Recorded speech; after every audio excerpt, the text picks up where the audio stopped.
आज हम लोग 2011 की जनगणना के बारे में बात करेंगे। 2011 की जनगणना जो परीक्षा उपयोगी, अभी उसके बाद जो जनगणना 2021 वाले हुई है, लेकिन एग्ज़ाम वाला 2011 की जनगणना और 2001 की जनगणना पूछा जाता है, लगभग वहीं से पूछता है। तो आज वहीं से शुरुआत करते हैं, जो एग्ज़ाम बहुत उपयोगी है।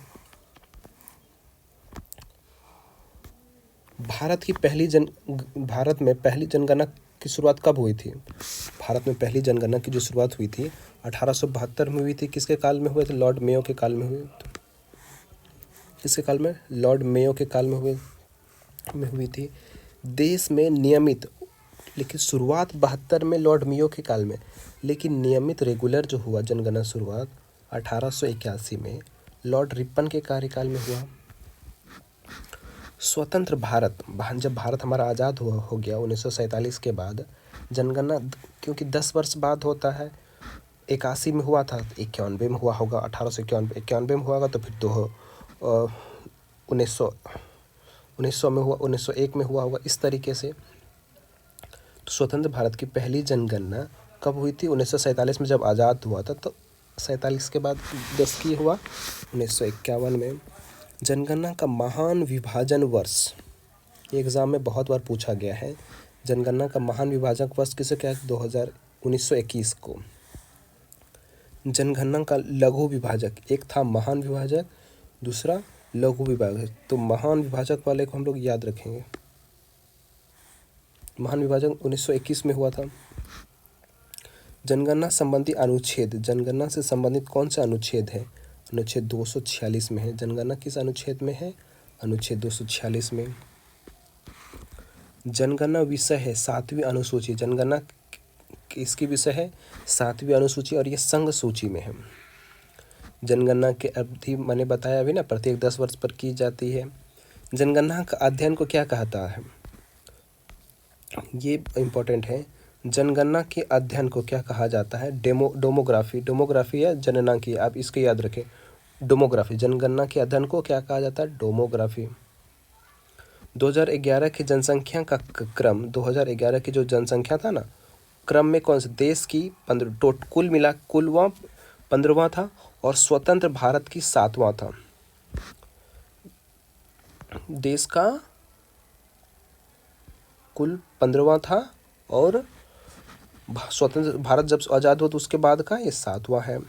2011 की जनसंख्या का आदर्श वाक्य क्या था?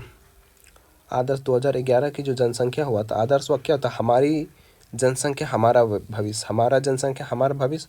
और इसमें कुल 29 कितने थे? 29 प्रश्न थे। जनगणना का शुभंकर क्या होता है? जनगणना का शुभंकर 2011 का शुभंकर क्या था? वो तो आदर्श वाक्य था। ये शुभंकर था प्रगणक शिक्षिका। क्या था? प्रगणक शिक्षिका। ये एग्ज़ाम में काफ़ी बार ये क्वेश्चन ये पूछे जाते हैं कि क्या था वो शुभंकर 2011 के जनगणना का शुभंकर क्या था? प्रगणक। ये क्या हो रहा? प्रथम जनगणना कमीशन कौन थे? तो कौन थे? प्लॉडेंड। 2011 की जो जनगणना था उसमें उसके कमीशन कौन थे? कमिश्नर कौन थे? प्लॉडेंड। स्वतंत्र भारत के प्रथम जनगणना आयुक्त कौन थे? आर.ए. गोपालास्वामी। स्वतंत्र भारत के प्रथम जनगणना आयुक्त कौन थे? आर.ए. गोपालास्वामी। 1949 से 53, क्योंकि 51 में तो स्वतंत्र भारत की पहली जनगणना हुई थी। पहली बार जाति आधारित जनगणना, जो अभी बिहार में हुई ना, जाति आधारित जनगणना, वो पहली बार कब हुए थे? 1931 में हुई थी। विश्व जनसंख्या दिवस 11 जुलाई को मनाए जाते हैं, क्योंकि 11 जुलाई का हमारा पृथ्वी कितना 1 अरब जनसंख्या हो गया था।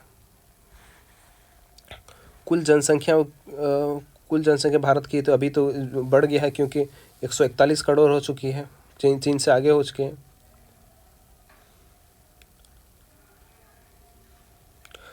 भारत में विश्व की जनसंख्या का भाग जिस उस समय 17.5% था, अभी 18% पार कर चुका है।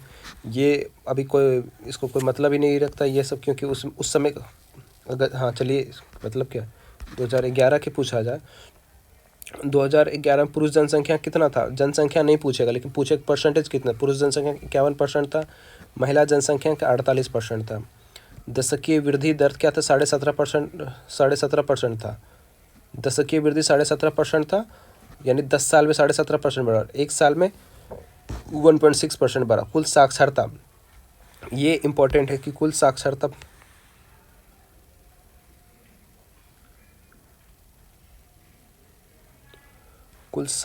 पूछा जाता है।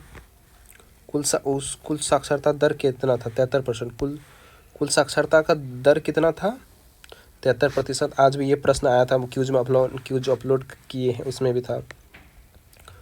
और पुरुष साक्षरता 80% था। कुल साक्षरता 73%, पुरुष साक्षरता 80%, महिला साक्षरता 64%। सबसे कम साक्षरता बिहार में। लिंगानुपात 943 से, जो अभी बिहार में की जो जनसंख्या आई उसमें कितना बढ़ गया? 1053 ना।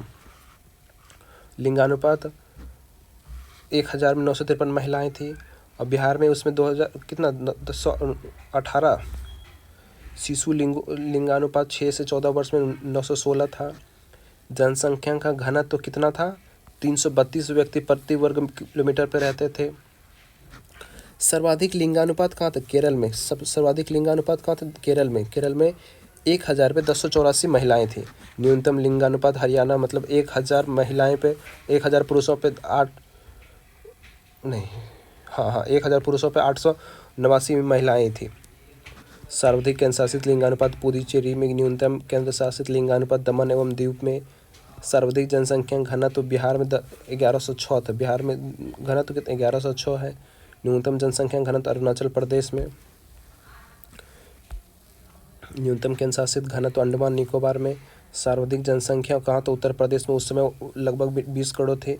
न्यूनतम जनसंख्या सिक्किम में वो कितना? 6.11 लाख ही था। सर्वाधिक केंद्र शासित जनसंख्या दिल्ली में, क्योंकि दिल्ली में सारे जगह से लोग दिल्ली ही जाते हैं। न्यूनतम केंद्र शासित जनसंख्या लक्षद्वीप में, एकमात्र राज्य जहाँ जनसंख्या घटी थी। ये एकमात्र जनसंख्या जहाँ जनसंख्या घटी थी कहाँ थे? नागालैंड में जनसंख्या घटी। सारे जगह बढ़ गई थी, लेकिन नागालैंड में जनसंख्या घट गई थी। सर्वाधिक साक्षरता केरल है। न्यूनतम साक्षरता बिहार। कुछ दिन में हम लोग बिहार को बदल देंगे। न्यूनतम महिला साक्षरता बिहार में ही था। साक्षरता भी बिहार में ही कम, न्यूनतम महिला भी साक्षरता कम, पुरुष साक्षरता भी कम, सारे साक्षरता ही कम था। तो बिहार में सर्वाधिक केंद्र शासित प्रदेश में जो 8 है उसमें सर्वाधिक साक्षरता कहाँ था? लक्षद्वीप में। ऐसे पूछे जाए तो केरल में। और न्यूनतम केंद्र शासित साक्षरता दमन एवं दीव में। ये बिहार का मुकाबला करता है। बिहार में भी सबसे कम है राज्य में, और ये केंद्र शासित प्रदेश में दमन एवं दीव। दादर नगर हवेली। अधिकांश जनसंख्या वाला जिला कहाँ है? थाने। अधिकांश जनसंख्या जिला थाने, महाराष्ट्र में सबसे ज़्यादा जनसंख्या थी। अधिकांश जिलों वाला राज्य उत्तर प्रदेश था। अधिकांश सबसे ज़्यादा जिला का किस में था? उत्तर प्रदेश में 75 जिले उस समय, तभी तो जिले बढ़ गए। ये जनसंख्या से रिलेटेड कुछ क्वेश्चन था जो आपके एग्ज़ाम में पूछे जाने वाले, बहुत ही उपयोगी थे। आई होप अगर अच्छा लगा हो तो चैनल को सब्सक्राइब कर लीजिए, वीडियो को लाइक कर दीजिएगा। कुछ सुझाव हो तो कमेंट करके बता दीजिए। थैंक यू, मिलते हैं अगले वीडियो में।